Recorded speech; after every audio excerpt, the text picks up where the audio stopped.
Hola, ¿cómo estás? Hoy vamos a hablar sobre la iglesia.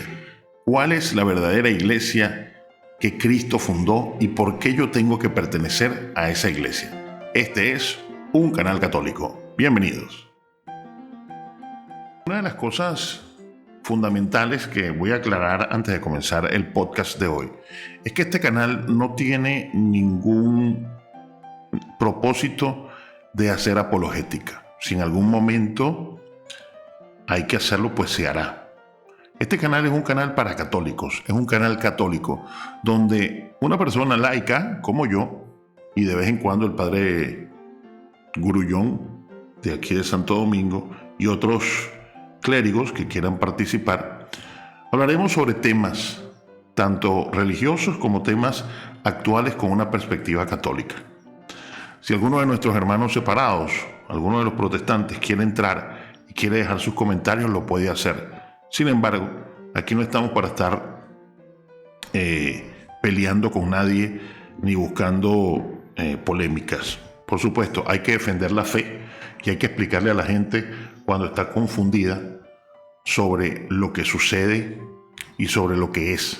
Porque a pesar de que hay muchas cosas malas dentro de la iglesia es una santa católica y apostólica. Bienvenidos entonces a un canal católico.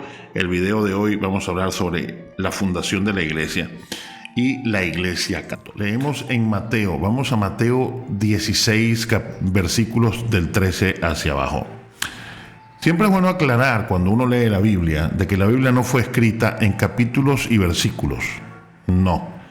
Eso fue en el año 1200 después de Cristo, en el año 1200 de esta era, cuando un obispo católico dividió la Biblia en versículos y en capítulos y versículos para poderla estudiar mejor. Es decir, hasta eso en la Biblia lo ha hecho la iglesia, porque la Biblia, el Nuevo Testamento, lo escribió la iglesia católica. Mateo 16, 13 en adelante. Llegado Jesús a la región de Cesarea de Filipo, hizo esta pregunta a sus discípulos: ¿quién dicen los hombres que es el Hijo del Hombre? Ellos dijeron: unos que Juan el Bautista, otros que Elías, otros que Jeremías o uno de los profetas. Y él les dice: ¿Y ustedes quién dicen que soy yo? Simón Pedro contestó: tú eres el Cristo, el Hijo del Dios vivo. Replicando Jesús le dijo: bienaventurado eres, Simón, hijo de Jonás, porque esto no te lo ha revelado ni carne ni sangre, sino mi Padre que está en los cielos. Y yo a mi vez te digo que tú eres Pedro, y sobre esta piedra edificaré mi iglesia, y las puertas del Hades no prevalecerán contra ellas. A ti te daré las llaves del reino de los cielos, y lo que ates en la tierra quedará atado en los cielos, lo que desates en la tierra quedará desatado en los cielos. Mateo 13, 19. Y aquí entonces hay un aspecto fundamental, que es el momento fundacional de la iglesia. Cristo funda una iglesia. Cristo funda una iglesia y la funda en Pedro. Le dice: tú eres Kefa, y sobre esta Kefa edificaré mi iglesia. ¿Ok? Y sobre esta Kefa edificaré mi iglesia.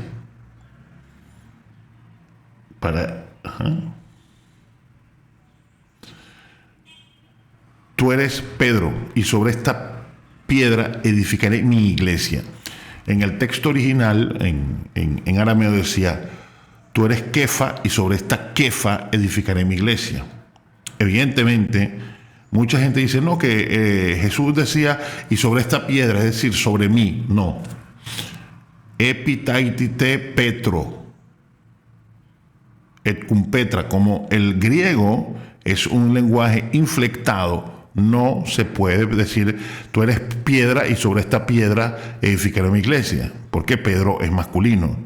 Entonces, tú eres Pedro y sobre esta piedra edificaré mi iglesia y las puertas del infierno no prevalecerán contra ella. Y esto es sumamente importante para nosotros entender lo que significa la iglesia. Al ser fundada por Cristo, la iglesia es una institución divina. Su fin es la salvación de las almas. Es santa, es católica, es infalible. Tiene una jerarquía y tiene un primado de jurisdicción. Pero vamos a ir poco a poco comentando los versículos, ¿no? Sobre todo, tú eres Pedro y sobre esta piedra edificaré mi iglesia. A lo largo de la Biblia, y hay varios versículos que los voy a venir a traer, se ve como nuestro Señor Jesucristo, una vez que confirma a Pedro, como primado, siempre a partir de allí y en el texto bíblico vemos como lo nombran primero, Pedro y los 12. Pedro tomó la palabra y dijo. Pedro siempre es el que está mencionado primero en la lista de los apóstoles. Y esto no se hace por casualidad, porque los apóstoles que escribieron la Biblia eran miembros de la iglesia, son los que fueron los primeros miembros de la iglesia de Cristo. Y Pedro siempre estaba primero. Y si nos vamos a Mateo otra vez, porque recuérdense que Mateo es apóstol y estuvo con Cristo. Mateo estuvo con ellos, Mateo estuvo allí con el Señor, lo vio resucitar, comió con ellos. Mateo habla mucho sobre lo que es la iglesia y Mateo habla mucho sobre lo que es Pedro. Así que bueno, ya tenemos aquí el primer rasgo de lo que es la iglesia. La iglesia está fundada en Pedro. Tú eres Pedro y sobre esta piedra edificaré mi iglesia. La iglesia que Cristo fundó se funda sobre la funda Cristo. Todas las demás iglesias allá afuera, excepto la ortodoxa por el gran cisma por allá por 1100, 1109, 1190, de eso hablaremos en otros podcasts. Todas las iglesias allá afuera han sido fundadas por hombres, todas, absolutamente todas.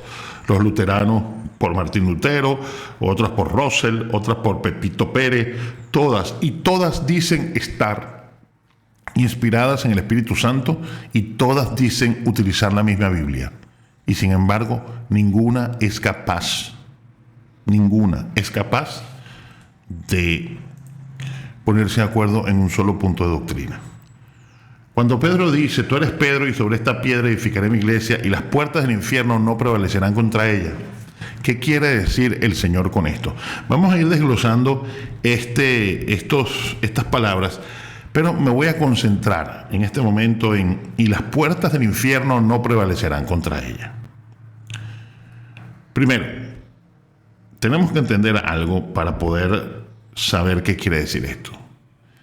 La iglesia está formada por hombres.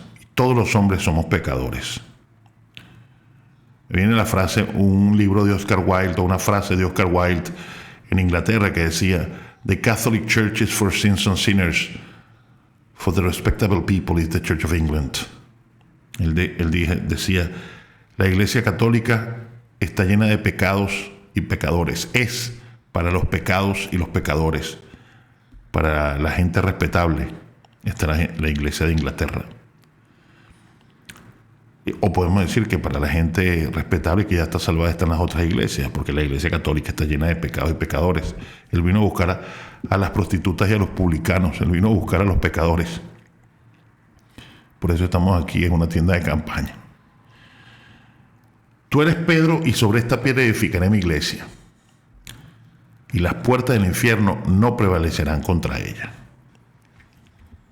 Y esto es fundamental entender que las puertas del infierno no prevalecerán contra la iglesia, porque allá afuera dicen, no, he escuchado gente que dice, es que la iglesia se corrompió, la iglesia primitiva se corrompió.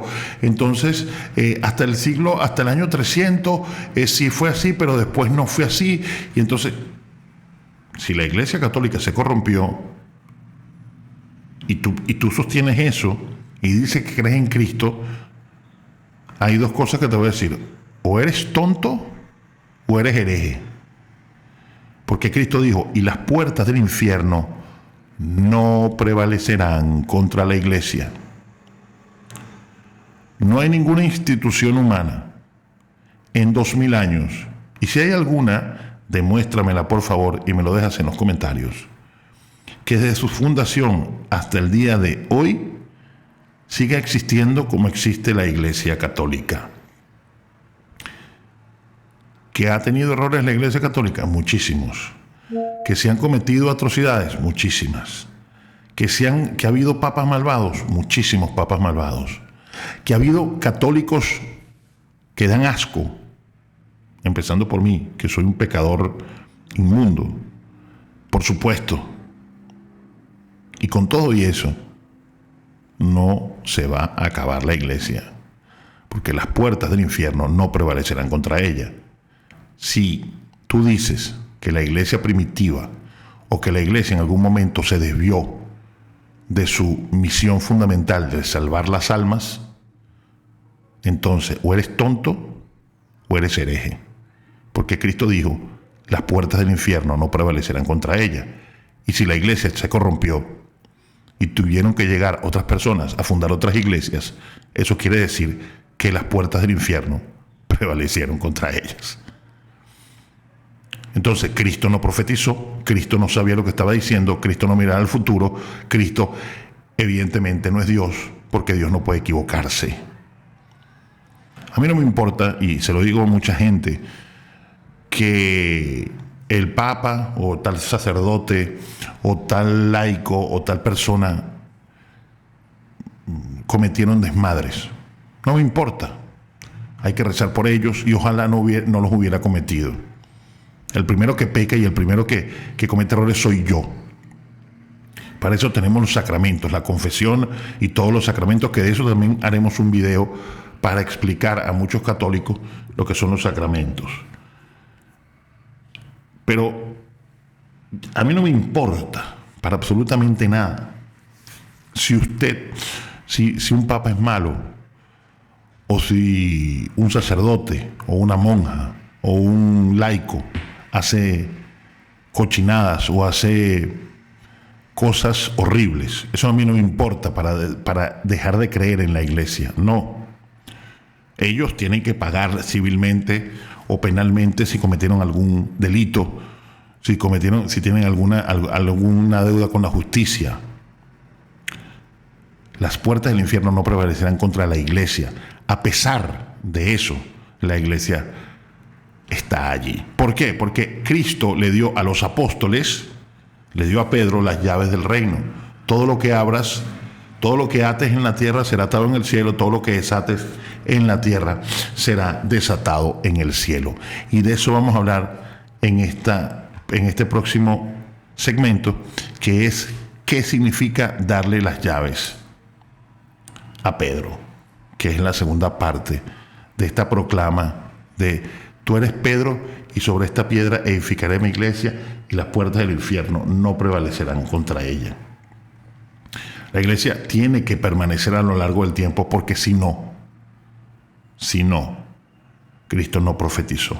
Por eso a mí no me interesa, y no me interesa lo que pasa, si hay gente mala, si hay gente buena, lo que haga la iglesia, no me interesa, porque yo tengo una promesa, que yo me llamo Alfredo, es mentira. Estoy hablando desde el punto de vista, por supuesto, figurativo. Estoy usando la retórica. Que yo me llamo Alfredo es mentira. Y que tú te llamas como tú te llamas es mentira comparado con esto que dice así. Y las puertas del Hades no prevalecerán contra ella. Eso es completa y absolutamente verdad.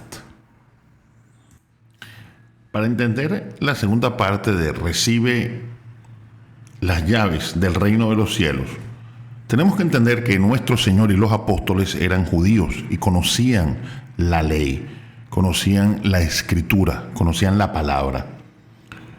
Cuando nuestro Señor dice, recibe las llaves del reino de los cielos, todos los que estaban allí sabían a qué se estaba refiriendo. Vamos a Isaías 22, 20 en adelante. Isaías capítulo 22, versículos 20 en adelante. Es importante saber, porque ese es otro rasgo de la iglesia, de que la única que puede interpretar la Biblia correctamente es la iglesia, y esto lo vamos a estar explicando a lo largo de los videos, para que la gente tenga conciencia de por qué la iglesia es sacramento de salvación y único medio de salvación. Fuera de la iglesia no puede haber salvación. Eso no quiere decir que la gente que no pertenece a la iglesia católica no se salva, no. Eso lo vamos a explicar en otro video, pero es importante saberlo. Bueno, Isaías 22:20, y dice así: aquel día llamaré a mi siervo Eliaquim, hijo de Hilquías. Le revestiré de tu túnica, con tu fajín le sujetaré. Tu autoridad pondré en su mano, y será él un padre para los habitantes de Jerusalén y para la casa de Judá. Pondré la llave de la casa de David sobre su hombro. Abrirá y nadie cerrará. Cerrará y nadie abrirá. Le hincaré como clavija un lugar santo, y será trono de gloria para la casa de su padre. Colgarán allí todo lo de valor de la casa de su padre, sus descendientes y su posteridad, todo el ajuar menudo, todas las tazas y cántaros. Aquel día, oráculo de Yahvé Sebaot, se removerá la clavija hincada en el sitio seguro, cederá y caerá, y se hará añicos el peso que sostenía, porque Yahvé ha hablado. Entonces, en el versículo 22 dice: pondré la llave de la casa de David sobre su hombro. Abrirá y nadie cerrará. Cerrará y nadie abrirá. El Antiguo Testamento es una promesa. El Nuevo Testamento es la confirmación de lo que dice el Antiguo Testamento. El Nuevo Testamento el Antiguo Testamento no es algo aparte, no. Todo está unido. La Biblia es una sola persona, es Cristo. Es Cristo que nos habla. En el Nuevo Testamento Él se va revelando. En el Antiguo Testamento se va revelando. Yahvé, Papá Dios, nos da la promesa del Redentor. En Génesis 3:15 está el protoevangelio. Cuando se hace la primera anunciación: pondré enemistad, les prometo un Redentor, pondré enemistad entre tú y la mujer, entre tu descendencia y la tuya, entre su descendencia y la tuya. Ella te pisará la cabeza mientras tú tratarás de morder el calcañar. Y a lo largo de todo del Antiguo Testamento se va revelando poco a poco nuestro Señor Jesucristo, hasta que llega la plenitud en el Nuevo Testamento, y tenemos entonces la revelación completa, ya con el magisterio de la Iglesia, con la tradición apostólica, que son las fuentes de la revelación. No solamente es la Biblia no basta, y la Biblia no es la única forma de revelación. Las fuentes de la revelación son la Sagrada Escritura, la tradición apostólica y el magisterio de la Iglesia. Entonces, cuando él habla de la llave, es muy importante entender lo que quería decir, y voy a volverlo a leer. Isaías 22:20 en adelante. Aquel día llamaré a mi siervo Eliaquim, hijo de Hilquías. Le revestiré de tu túnica, con tu fajín le sujetaré. Tu autoridad pondré en su mano, y será él un padre para los habitantes de Jerusalén y para la casa de Judá. Es decir, ya le está dando autoridad. El Señor, cuando le dice a Pedro: recibe las llaves del reino de los cielos, ellos saben inmediatamente que se está refiriendo a este episodio. Ellos lo saben porque ellos conocen la Escritura, porque ellos practican la religión judía, porque ellos conocen al profeta Isaías. Inmediatamente, por eso le dice eso, y nuestro Señor por supuesto lo conoce y lo dice. Y dice, pondré la llave de la casa de David, de donde proviene nuestro Señor Jesucristo, de la tribu de David, sobre su hombro, es decir, sobre los hombros de Eliaquim, el hijo de Hilquías. Abrirá y nadie cerrará, cerrará y nadie abrirá. Y después dice, le hincaré como clavija en lugar seguro y será trono de gloria para la casa de su padre. Creo que con estas dos citas bíblicas ya queda más claro que el agua de que la iglesia que Cristo funda es la iglesia católica. ¿Y por qué nosotros entonces tenemos que creer en la iglesia? Tenemos que creer en la iglesia porque la iglesia es la iglesia que Cristo fundó, porque si yo soy cristiano tengo que seguir a Cristo, y si quiero seguir a Cristo tengo que seguir a una iglesia. Y aquí hay muchísimas opiniones. Tú podrás decir lo que tú quieras y tienes razón de pensar lo que quieras. Además, también tienes el derecho a pensar lo que quieras, pero tienes la obligación de instruirte, y de instruirte bien, y de leer bien, no estar escuchando las cosas que dicen afuera y pensar que esa es la iglesia católica. Porque como decía un cardenal de la iglesia, el 95% de los hombres allá afuera odian lo que ellos creen que es la iglesia católica. Solamente un 5% odia lo que es realmente la iglesia católica. O sea, el 95% de la gente que está afuera y es enemiga de la iglesia y la odia, porque hay gente que odia la iglesia, el 95% odia lo que ellos creen que es la iglesia católica. La iglesia católica está para salvar almas. Y nuestro Señor Jesucristo ha tomado instrumentos tan torpes y ciegos y pecadores como tú y como yo para llevar a cabo este instrumento, para llevar a cabo esta misión de salvar las almas. Leemos en el Catecismo de la Iglesia Católica: creo en la Iglesia Católica, la Iglesia, pueblo de Dios, pueblo de Cristo y templo del Espíritu Santo. En todo tiempo y lugar ha sido grato a Dios el que le teme y practica la justicia. Sin embargo, quiso santificar y salvar a los hombres, no individualmente y aislados, sin conexión entre sí, sino hacer de ellos un pueblo para que le conociera de verdad y le sirviera con una vida santa. Eligió pues a Israel para pueblo suyo, hizo una alianza con él y lo fue educando poco a poco. Le fue revelando su persona y su plan a lo largo de la historia y lo fue santificando. Todo esto, sin embargo, sucedió como preparación y figura de su alianza nueva y perfecta que iba a realizar en Cristo. Es decir, el Nuevo Testamento es su sangre, la de Cristo, convocando a las gentes de entre los judíos y los gentiles para que se unieran no según la carne, sino según el Espíritu. El pueblo de Dios tiene características que se distinguen claramente de todos los grupos religiosos, étnicos, políticos o culturales de la historia. Es el pueblo de Dios, no pertenece a nadie.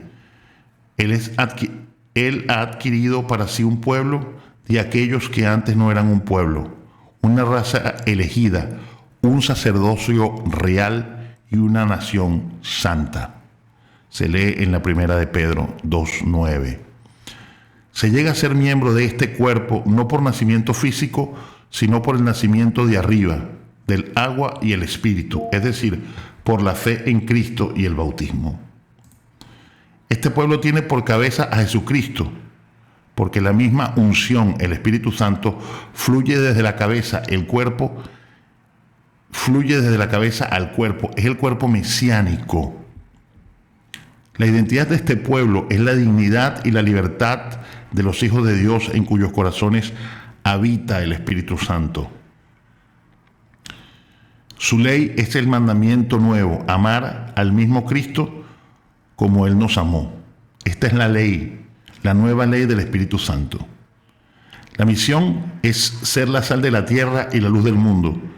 Es un germen muy seguro de unidad, de esperanza y de salvación para todo el género humano. Porque Cristo es la luz de los pueblos y Cristo, de verdad, es el único, el santo, el Mesías. Y así toda la iglesia aparece como un pueblo reunido en virtud de la unidad del Padre y del Hijo y del Espíritu Santo. Porque la iglesia, y también lo leemos en la Biblia, y con esto voy a terminar este capítulo, porque la iglesia es el fundamento de la verdad. No la Biblia, como dicen por allí, no los pastores, no. Es el fundamento de la verdad. Si nosotros vemos, ¿ok? Siempre a los protestantes siempre les gusta Timoteo 2:13, ¿no? Pero dice, y toda la escritura es inspirada por Dios y útil. Pero resulta que la iglesia es fundamento de la verdad. Y eso es fundamental entenderla. Iglesia es fundamento de la verdad. Y con esto con esta cita, voy a terminar este capítulo porque si no nos vamos a poner fastidiosos y vamos a agotar todo el tema. Podemos pasar 5 horas. Podemos pasar 5 horas en este video hablando, en este podcast hablando.